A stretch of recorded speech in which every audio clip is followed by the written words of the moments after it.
kasih Yang Mulia, terima kasih Pak Jaksa, Bu Jaksa. Bismillahirrahmanirrahim. Assalamualaikum warahmatullahi wabarakatuh. Paling tidak ada 6 poin mengapa kami selaku kuasa dari pemohon hadir pada hari ini. Karena ini adalah permohonan atas pra-peradilan status penetapan tersangka, ada paling tidak 6 alasan yang kami sampaikan. Poin kami yang pertama itu Yang Mulia,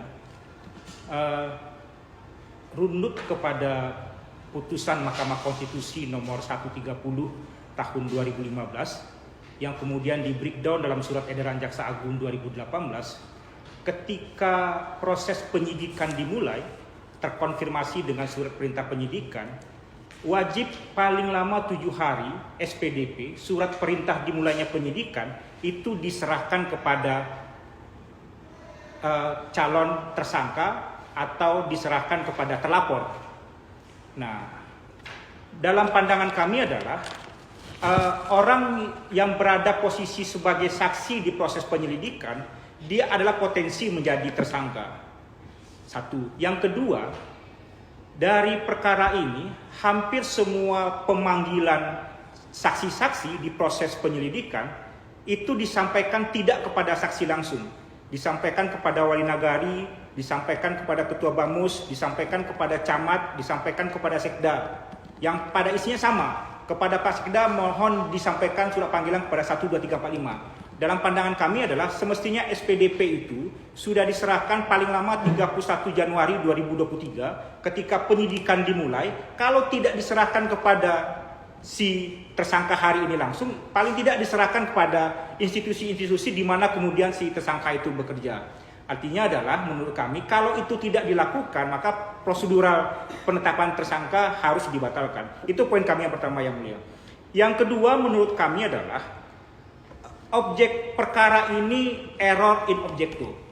Karena kemudian judul perkara ini adalah korupsi penyalahgunaan dana nagari Sikabau yang bersumber dari usaha bagi hasil koperasi sawit Pusako Niniak Mama tahun 2018 sampai dengan 2021. Mengapa kami katakan error in objecto? Karena yang namanya dana nagari Sikabau yang bersumber dari usaha bagi hasil dimaksud itu tidak ada. Sampai hari ini tidak ada. Konfirmasinya apa? 1. Dalam anggaran pendapatan belanja nagari itu tidak ada dibunyikan bahwa ada pendapatan nagari, ada dana nagari yang bersumber dari yang disebutkan tadi itu. Fakta yang sesungguhnya Yang Mulia bahwa masyarakat ini punya tanah, ulayat, mereka punya mama mereka kemudian di 2015 bekerja sama dengan Bapak Angkat. Bapak Angkat kemudian bekerja sama dengan koperasi, keperdataan semuanya.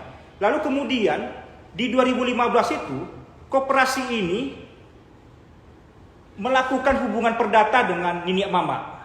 Koperasi pihak pertama, Niniak Mama pihak kedua. Terjadilah perikatan perdata. Nah, lalu kemudian karena hidup bernagari, ada kemudian yang akan dibagikan kepada masyarakat di luar Niniak Mama.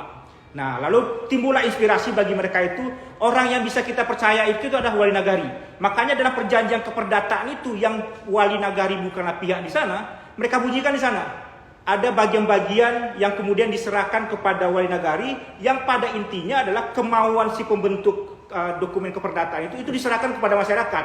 Masyarakat yang tidak bayar SPP, masyarakat yang kesulitan pendidikan, ada bencana segala macam begitu. Jadi memang keinginan awalnya itu tidak diserahkan kepada negara, tapi kemudian diserahkan kepada masyarakat via kemudian nagari. Karena untuk pos Niniak Mama selaku pihak kedua dalam dokumen itu terang dibunyikan, ditransfer kepada Niniak Mama yang nama-namanya ada dalam perjanjian keperdataan itu. Makanya kemudian kami katakan error in objecto ini Yang Mulia.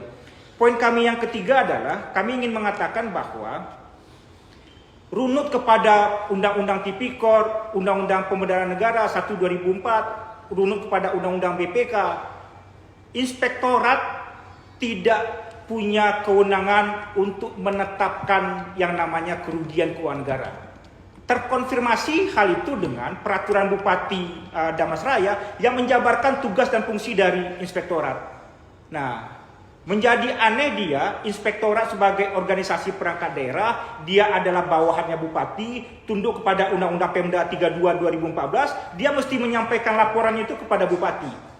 Nah, artinya adalah dalam kapasitas yang demikian, walaupun dikerjakan oleh orang-orang yang bekerja di inspektorat, tetap pandangan kami kepada aturan-aturan regulasi yang ada itu, si inspektorat itu tidak punya kewenangan untuk mendeklar, untuk menetapkan. Apalagi kemudian kita lari ke atas ke pasal 22E Undang-Undang Dasar kita. Hanya BPK lah yang bisa mendeklar berapa sesungguhnya kerugian keuangan negara itu. Nah, dengan demikian, dengan cara kewenangan yang dimiliki oleh inspektorat, lalu kemudian yang mulia kami uraikan juga dengan metode penghitungan yang semestinya itu digunakan metode investigatif, di mana si calon tersangka itu diwawancarai, ditanya, saksi-saksi ditanya semua oleh auditor, semestinya metode investigatif itu digunakan. Jadi satu metodenya juga salah, kewenangan yang menghitung dan menetapkan itu juga salah. Maka menurut kami penetapan tersangka itu mesti dibatalkan. Kemudian poin kami yang keempat yang mulia, menurut kami ketika tanggal 25 April 2014 itu, dua orang yang tersangka hari ini, dia dipanggil dalam kapasitas sebagai saksi. Datanglah dia dengan undangan sebagai saksi tanggal 25 April itu. Ketika tanggal 25 April itu juga, dia diserahkan surat penetapan tersangka. Menurut kami sampai di sana itu is okay. Tapi menjadi persoalan ketika di tanggal 25 April itu juga, yang dia datang dipanggil sebagai saksi, dia diperiksa sebagai tersangka. Dipastikan tidak pernah ada surat panggilan sebagai tersangka. Nah, merujuk kepada surat edaran Jaksa Agung 2018 tadi itu, dan kemudian beberapa ketentuan dalam hukum acara pidana, cara yang seperti itu adalah harus dibatalkan karena cacat prosedural.